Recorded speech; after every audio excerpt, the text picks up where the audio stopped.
What's going on, guys? Mike here from Project Rise. Today we're going to be talking about motivation. A couple of different facets of motivation, how to stay motivated for workouts, how to find motivation, what is even motivation, and how to use it to further your life, build it onto your habits, and actually make actionable things in your life. Okay, so before we go in depth into what is motivation or talk about motivation, I want to just say one thing, preface everything. Motivation is super personal. What we're going to be talking about today is things that have helped me keep motivated, that have helped me find motivation, that have helped me implement that, and also things that have worked for people that I've worked with personally, whether it be my clients or my friends or my family members. So today, this is all based on a lot of my own personal knowledge. I hope that after today's video, you can take a couple of these hints, tips, tricks, even perhaps some knowledge that you didn't know, and apply it to your own life to help you stay motivated. Okay, so the first thing I want to start with is the actual definition of motivation. So today I have Merriam-Webster's definition here. I'm just going to read it off for you. So it's the mental process that arouses an organism to action. For example, as a large part of a teacher's job, a large part of a teacher's job is to give students the motivation to learn on their own. So I want to highlight one part of this definition here, and that is arouses an organism to action. So action, and I'm sure you've seen quotes all over the place, action is definitely the outcome we want from motivation. So a lot of the time we go into a situation looking for motivation, but we don't set ourselves up for the action that follows after. So that leads me to my first tip in terms of anything to do with motivation, and that is putting yourself in the physical state ready to enact an action after you find motivation. Alright guys, so generally there's two ways that motivation comes to us. One is organically, and the second is searching for it. So in the organic phase, we're out and about, we're inspired, we're motivated by something we hear or see, and honestly that's one of the most beautiful ways. In the second way, which is searching, that's where a lot of the self-sabotaging and trapping happens for ourselves.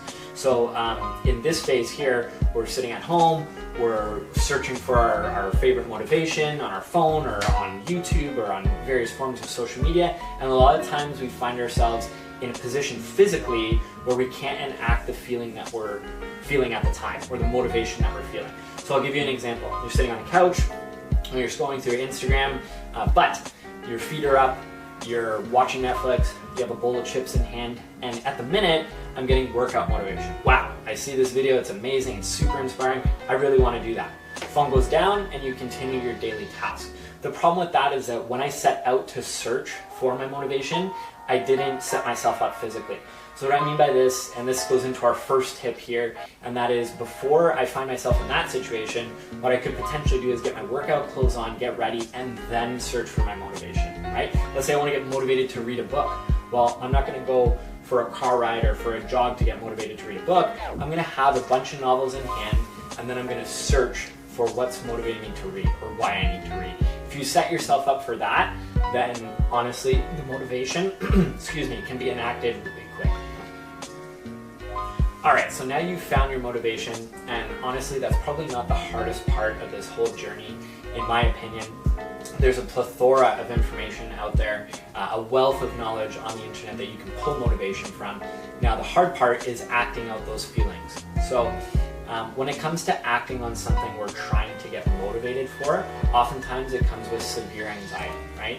Think about working out, for example. So, you're new to the gym, or maybe you've gone through something in your life and you just really don't want to do that workout. You can't push yourself to do it, but you have recently found something that motivated you. So, when it comes to things that give us anxiety, my number one tip for this is getting it done as soon as you possibly can in the daytime. Now, some people are great at working out at night, some people in the morning, sometime in the afternoon. But if you're suffering from that anxiety to enact that thing that's making you feel motivated, try getting it done as soon as possible. The longer you wait, the longer you let that anxiety build up throughout your day, the harder it's going to be to make that action. And the harder you're making it on yourself. So the thing that I would suggest is do it early in the morning if you can. Another thing that we can talk about here, a rule that I absolutely love, it's from an author called, her name is Mel Robbins. Some of you guys have probably heard of it. It's the 5-second rule. There's a lot of scientific evidence that goes into backing this rule here. So if you give your brain more than 5 seconds, it starts making excuses, right? So again, combining tip number one And tip number 2, okay, let's say you have your workout clothes on, you have your source of motivation, you get up immediately in the morning, don't even give yourself more than 5 seconds. You roll out of bed, you go right for that run, or you hit that first set of jumping jacks or push-ups or whatever it is. Get it done first thing in the day so that anxiety doesn't build. All right, so going into tip number 3, just want to recap on the first 2. We have setting yourself up physically for success, so whether that be dressing correctly or being in the right physical state. The second one is getting the action done as quick as you can in your day, so early in the morning is best so the anxiety doesn't build. Tip number 3 is accountability. So, we're social creatures, humans. It's really, really hard to do stuff on your own because we're built to communicate, right? So now if you don't have an in-person friend or family members that can hold you accountable for this or do stuff with you, whether it be working out or reading or meditation or whatever it might be, I encourage you to join an online community or an in-person community of even strangers. Having just the smallest bit of connection with other human beings can really help you stay motivated on your journey. All right, so going into tip number 4, we're going to be talking about eliminating distractions to help you stay motivated. So I'll just use what I'm very familiar with, a workout type setting. If you work out with your phone, chances are all the things that you've done previous to this, all the other tips are going to go straight out of the window. A, you're going to get distracted by stuff you see. B, you're going to get off task, okay? And C, it's really easy to get interrupted, whether it be a phone call, text message, someone liking your stuff on Instagram or whatever it might be. Get rid of that distraction. So for workouts in particular, what I would do is use a stopwatch. So you definitely can't be on your phone. You can, if you're doing at-home workouts, you can also use your stove. There's timers on your stove.